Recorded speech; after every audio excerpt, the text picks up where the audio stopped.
نبی پاک صاحب الالاق سید عالم صلی اللہ علیہ وسلم نے فرمایا کہ ایک شخص رات کو ارادہ کر کے سویا تھا کہ سویرے تہجد پڑھوں گا۔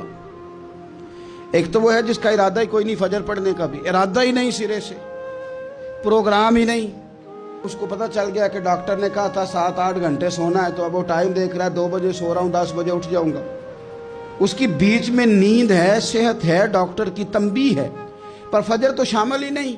حالانکہ اس بات کو اچھی طرح سمجھ لیں، اگر آپ کا فجر پڑھنے کا ارادہ ہے اور 4 بجے کا 3:45 بجے کا آپ نے الارم لگا لیا ہے، تو 2 دن آپ کو الارم جگائے گا، تیسرے دن آنکھ خود بخود کھل جائے گی۔ انسان کی نفسیات ہوتی ہے کہ 2 دن وہ کسی چیز بھی اپنی عادت کو سونے جاگنے میں پکا لے تو تیسرے دن وہیں اس کا وہ مزاج بن جاتا ہے۔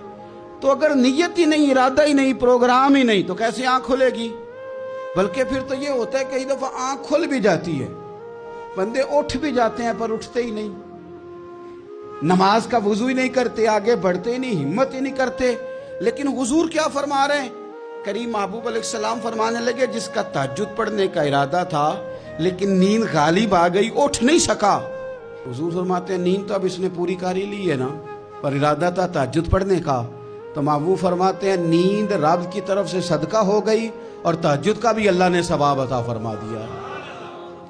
ارادے صاف کرے، پکے کرے، نیتیں کھری رکھے، نیت صاف رکھے، اخلاص پیدا کرے، تو پھر تو گھر میں بیٹھے بیٹھے بڑی نیکیوں کا ثواب ملتا ہے۔ پھر تو اپنے گھر کے اندر موجود رہنے پر بھی اسے بڑے بڑے لمبے سفروں کا ثواب ملتا ہے۔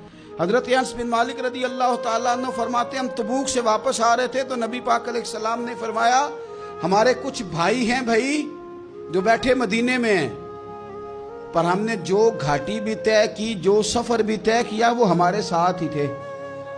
بیٹھے کہاں ہیں؟ مدینے میں، پر ہم نے جتنا سفر طے کیا وہ ساتھ ہی تھے۔ حضرت انس بن مالک کہتے ہیں ہمارے تو کان کھڑے ہو گئے کہ بیٹھے بھی گھر ہیں اور ہمارے ساتھ ہیں۔ حضور سید عالم علیہ السلام نے پھر بات کو کھولا اور فرمایا وہ جان بوجھ کے نہیں بیٹھے رہے، ارادہ ان کا پکا تھا ہمارے ساتھ آنے کا، لیکن کسی مجبوری کی وجہ سے نہیں آ سکے۔ کوئی بیماری نے آ لیا تو نہیں آ سکے، چونکہ وہ مجبوری کی وجہ سے نہیں آ سکے، آ نہیں سکے، لیکن رب کریم نے ہم جس سفر سے گزرے ہیں اس کا اجر انہیں عطا فرمایا ہے۔ ثواب میں، اجر میں وہ برابر کے شریک ہیں، چونکہ ان کا ارادہ پورا تھا، پروگرام پکا تھا، وہ آنا چاہ رہے